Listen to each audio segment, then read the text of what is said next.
নমস্কার, লিগ্যাল লজিকে আপনাদের সকলকে স্বাগত জানাই। আজ 1 জানুয়ারি 2026। আর আজকের দিনে আশা করি সবাই ভালো আছেন, সুস্থ আছেন। আর যে দিনগুলো অনেকে 2025 সাল পেরিয়ে গেল, দিনগুলো তো জলের মতো চলে যাচ্ছে। তো এই দিনে 2025-এ হয়তো অনেকের মধ্যে আপস ডাউন গেছে, কারোর ভালো, কারোর হয়তো একটুখানি খারাপের মধ্যে দিয়ে গেছে। তো নেভার মাইন্ড, এগুলোকে একটু ইগনোর করে সামনের দিকে এগিয়ে চলুন। সামনের দিকে দেখুন অনেক কিছু ভালো রয়েছে। আর সবচেয়ে বড় কথা হচ্ছে যে নিজেকে ভাবার জন্য একটু চিন্তা করুন, নিজের জন্য যে কিছু ভাবুন। দেখুন, আমরা সবাই হচ্ছে সাংসারিক মানুষ, এটা ঠিক কথায়। যারা অ্যাবভ যে 40 হয়ে গেছে তারা সবাই হচ্ছে সংসারী মানুষ। আমরা সবাই সংসারকে যে ভালোবাসি, এটা একদম ঠিক কথায়। কিন্তু কোনো একটা জায়গায় নিজের জন্য একটুখানি ভাবুন। কারণ দেখুন, আমি আমার দিক থেকে যদি বলি আপনাদের, আমি ফার্স্ট একজন হাউসওয়াইফ, তারপরে কিন্তু লয়ার। কারণ আমার প্রথম যে মাইন্ডে একটা জিনিস থাকে যে আমার যা টাইমটা আমার কাছে রয়েছে, সেটা আমার টাইমটা আমি আমার বাড়ির জন্য, আমার ফ্যামিলির জন্য আমি কতটা দিতে পারছি। তাদের দেওয়ার পর যদি আমার কাছে টাইম থাকে, আর আমি টাইম বার করার চেষ্টা করি নিজের জন্য, যে সেই টাইমে আমি আমার যে কোর্টের যে কাজ আছে সেই পত্র করি। তো প্রত্যেকটা মানুষের মধ্যেই দেখুন কাজ করার একটা ইচ্ছে রয়েছে। সবাই সংসার করুন, সংসারে বাচ্চা, হাজবেন্ড বা বাড়ি যারা এল্ডার্স রয়েছে তাদের দেখুন, কিন্তু তারপরেও ভাবুন নিজের জন্য একটু টাইম বার করুন। কারণ দিন তো ধরুন পিছিয়ে থাকবে না, দিন এগিয়ে যাচ্ছে। আপনারও কিছু ইচ্ছে আছে যেগুলো হয়তো রান্নাঘরের মধ্যেই দেবে থাকছে, আপনার টিভির সিরিয়ালের মধ্যে দিয়ে, বা অনেক রকম এখন যে ধরনের প্রোগ্রামগুলো হয়, যেগুলো লাইভ প্রোগ্রামগুলো হয়ে থাকে, তো কারো ট্যালেন্টেড হয়ে যে কোনো প্রোগ্রাম থাকে, সেগুলো দেখে অনেকেরই মনের মধ্যে হয় যে আমিও বোধহয় পারতাম, আমারও ইচ্ছে ছিল এরকম করার। তো প্রত্যেকেই বলবো আজকের দিনে দাঁড়িয়ে যে মনের ইচ্ছেটা কখনো দাবি রাখবেন না।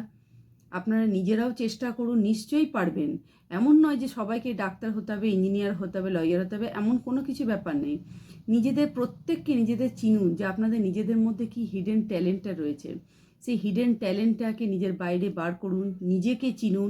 দেখুন, সেলফিশ অনেকে ভাবে এটা বোধহয় সেলফিশ গিরি হয়ে যাচ্ছে, কিন্তু সেলফিশ মানে এই নয় যে নিজেকে অসম্মান করা, বা নিজেকে না তাকানো, এমন নয় যে আমি নিজেকে ইগোর মধ্যে ধরা। নিজেকে ধরুন ভালোবাসাটাও একটা কিন্তু বড় ফ্যাক্টর। আপনি যদি নিজেকে না ভালোবাসেন, আপনি নিজেকে যদি না প্রোটেক্ট করেন, আপনার কিন্তু কেউ করতে আসবে না। আপনার ইচ্ছে পূরণ আপনাকে নিজেকে প্রমাণ করতে হবে, নিজেকেই ইচ্ছেটা পূরণ করার দায়িত্বটা আপনার। আপনি এগিয়ে আসুন এবং দেখুন সবাই কিন্তু সাথ দেবে। বেরিয়ে আসতে হবে, আপনার ইচ্ছেটাকে প্রকাশ করতে হবে। কারোর গান করতে ভাল লাগে, কারোর হয়তো নাচ করতে ভাল লাগে, কারোর পেন্টিংয়ে ভাল লাগে। তো ডেফিনেটলি এটার জন্য কোনো বয়সের দরকার লাগে না। আপনার যদি আজকে 40 বছর বা 45 বছরে মনে হয়ে থাকে যে আপনি গান শিখবেন বা গান করতে আপনার ইচ্ছে আছে, আপনি নিশ্চয়ই করুন, কেন করবেন না?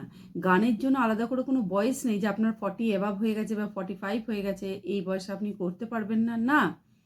আপনার নিজের জন্য করুন, নিজের জন্য টাইম বার করুন। আপনি তো গান করছেন বা একদম ওয়ার্ল্ড ফেমাসের জন্য নয়, আপনার নিজের ভালো লাগার জন্য, আপনার নিজের ইচ্ছেটা পূরণ করার জন্য।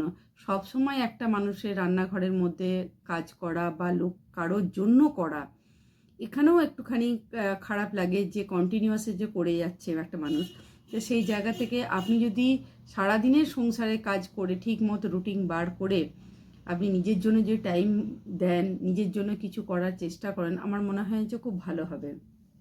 কারণ আমাদের প্রত্যেকেরই ইচ্ছে হয় যে কিছু না কিছু করি, কারণ প্রত্যেকেরই মধ্যেই কিছু না কিছু ট্যালেন্ট রয়েছে, কিছু না ইচ্ছে রয়েছে।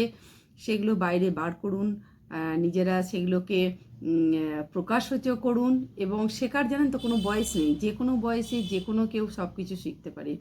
এগিয়ে আসুন, ভালো থাকুন, সুস্থ থাকুন, সবার শরীর সুস্থ থাকুক, ভালো থাকুক, এই কামনা করি। আর নেক্সট ভিডিওতে আপনাদের সঙ্গে আবার দেখা হবে। আজকে এখানেই, নমস্কার।